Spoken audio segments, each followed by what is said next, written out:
मैं ढंढेरा कलश यात्रा में हूँ और मैं यहाँ पर रामलीला में भी आई थी। यहाँ 2 रामलीला में आई थी, एक न्यू भारत कॉलोनी, एक दुर्गा कॉलोनी और एक बूचड़ी। तो इन सब लोगों का बहुत समर्थन मुझे मिला है। और आज इन्होंने गलती से कुछ लोग चले गए थे, सारे नहीं, उमेश के साथ आज वापस आ गए हैं। आज सब भाजपा में है, सबने भाजपा को वोट दी है। कुछ परसेंट, यहाँ पर सारे लोग नहीं गए, कुछ परसेंट गए। और आज उन्होंने सबने भाजपा को समर्थन किया। और मुझे फ़ोन भी आया था चुनाव के दिन, त्रिवेंद्र सिंह रावत जी भाई भी आए थे यहाँ पर, उनसे भी बात कराई मेरी बिल्लू भाई से। तो मैं बराबर लोगों से, मैं फेसबुक पे नहीं थी, बराबर लोगों से संपर्क में थी टेलीफोन में। तो इन लोगों ने, मैं आभार व्यक्त करने भी आई हूँ और आज कलश यात्रा में आई हूँ श्रीमद् भागवत। और हमेशा हर प्रोग्राम में बढ़ चढ़ के हिस्सा लूँगी पूरी लोकसभा में। जैसे पहले थी वैसे ही आज भी मेरे प्रोग्राम जारी रहेंगे। हर लोकसभा में पूरे 14 के 14 विधानसभा में हर प्रोग्राम जारी रहेंगे। बहुत अच्छा, मैं तो मिलते रहती हूँ, मैं तो हर प्रोग्राम में आती हूँ और रामलीला में आती हूँ, ऐसे प्रोग्राम में आती हूँ। मंदिरों में ये मेरे समाज के, क्या ये दिल्ली में मिलते सब लोग मेरे समाज के हैं। बहुत अच्छा लगा और बहुत ही अच्छा लगा और बहुत आभार व्यक्त करूँगी।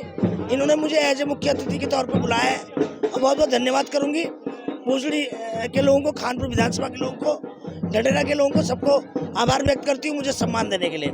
मैं सबसे पहले तो बहुत धन्यवाद करूंगा आप सभी मीडिया प्रभारी एवं समस्त कुलाश्री परिवार का एवं जितने भी भक्तगण यहाँ पर आए हैं। और मुझे बहुत अच्छा लग रहा है यहाँ पर ढंढेरा में भागवत का मेरा सौभाग्य है, क्योंकि मैं तो वैसे भी 400 कथाएँ कर चुका हूँ, पर रुड़की में शायद मेरी पहली कथा है। और मैं बहुत प्रसन्न हूँ और मैं चाहूँगा कि भगवान मेरी कथा से, मेरे को जितना भी ज्ञान है, मेरे इस प्रवचनों से लोगों के हृदय में कुछ ज्ञान बैठे और उनके अंदर जो भी कमियां या जो भी अवगुण है वो बदलें और वो चेंज हों, है ना। ये मैं चाहूँगा कि भगवान उनके ऊपर कृपा करे, ठाकुर जी कृपा बनाए रखे।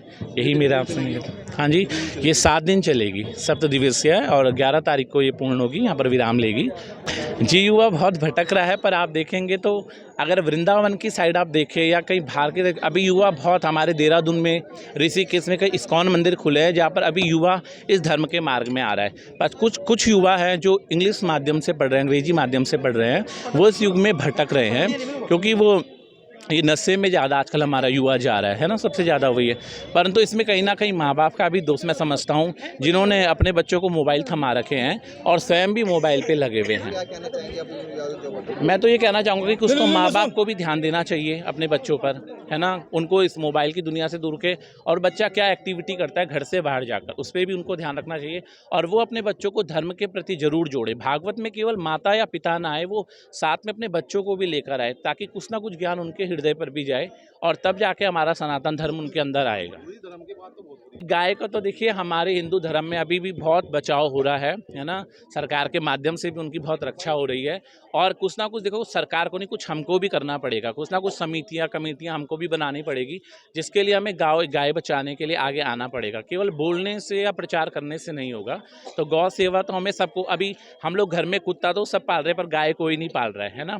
हम जितने भी ग्रामीण लोग हैं, सभी लोग ग्रामीण हैं। अब यहाँ शहरों में आकर हम सब स्टैंडर्ड हो गए हैं, तो कुत्ता पालने को सब शौक रखते हैं, पर गाय पालने को कोई नहीं रखता है। तो मुझे तो लगता है एक ना एक गाय हर घर में होनी चाहिए। अगर हम एक एक गाय भी पालेंगे तो गौ कैसे नहीं बचेगी। और हम ही लोग अपनी गायों को पाल के, जब वो बूढ़ी हो जाती हैं या किसी काम की रहती है, तो हम उनको कसाईयों में देते हैं। तो कहीं ना कहीं वो गलती हमारी भी है। तो हमारा भी कर्तव्य बनता है कि हम गाय की सेवा करें और उसको बचाएं।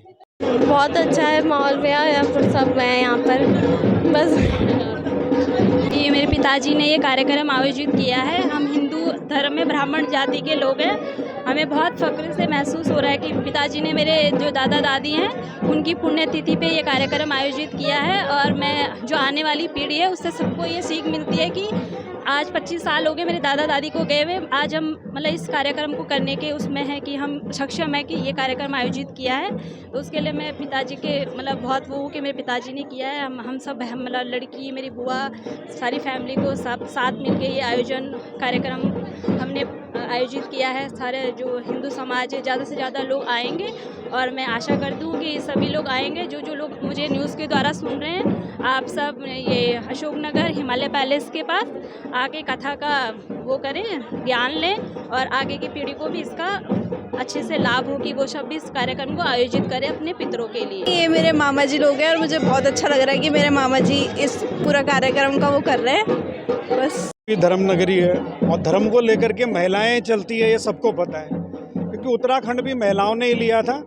तो ये जो भी है वो मातृशक्ति का नमन है और उन्हीं को लेकर के हम चल रहे हैं। और इस क्षेत्र के अंदर सुख और समृद्धि आए, उत्तराखंड में सुख और समृद्धि हो, और इसीलिए ये सभी किया जा रहा है। मैं कुलासरी फैमिली जी का और जितने भी यहाँ पे मातृशक्ति हैं सबका हृदय से नमन है। और आप लोगों का विशेष रूप से जो पत्रकार बंधु हैं उनका विशेष नमन है, जो इस बात को जनता तक पहुँचा रहे हैं कि धर्म के सिवाय कुछ नहीं होता। भगवत कथा का आयोजन है यहाँ पर अशोक नगर के अंदर में, मंदिर के अंदर में। तो हम लोग कलश यात्रा में सम्मिलित होने का मुझे सौभाग्य प्राप्त हुआ है और मैं अपने आप को बहुत भाग्यशाली मानती हूँ कि हमारा जो उत्तराखंड है, हमारे जो पहाड़ी समाज के लोग हैं सब हमारे साथ में हैं और हम इस कलश यात्रा में सम्मिलित हुए हैं। और मेरी प्रार्थना है आज, क्योंकि आज शनि भगवान का दिन है और मेरी शनि भगवान से भी प्रार्थना है और भगवत कथा जो होगी मेरी विष्णु भगवान से भी प्रार्थना है, शंकर भगवान से भी प्रार्थना है कि हमारे डिस्ट्रिक्ट हरिद्वार में जो चुनाव हुआ है तो उसमें मतलब त्रिवेंद्र सिंह रावत जी को भारी मतों से आशीर्वाद दें भगवान और वो भारी मतों से जीत के पूरे हरिद्वार का विकास करें जिस तरीके से उन्होंने उत्तराखंड का विकास किया था। सारे नेता सब सम्मानित होते हैं, बट मैं हरिद्वार की बात करूंगी क्योंकि हमारे प्रत्याशी त्रिवेंद्र सिंह रावत जी थे। तो त्रिवेंद्र सिंह रावत जी भारी मतों से जीत के जाएं, यही प्रार्थना है हमारी। और सभी के घरों में सुख समृद्धि रहे, जितने भी लोग यहाँ पे सम्मिलित हैं, और सबके घर में खुशहाली आए, सबका परिवार खुशहाल हो।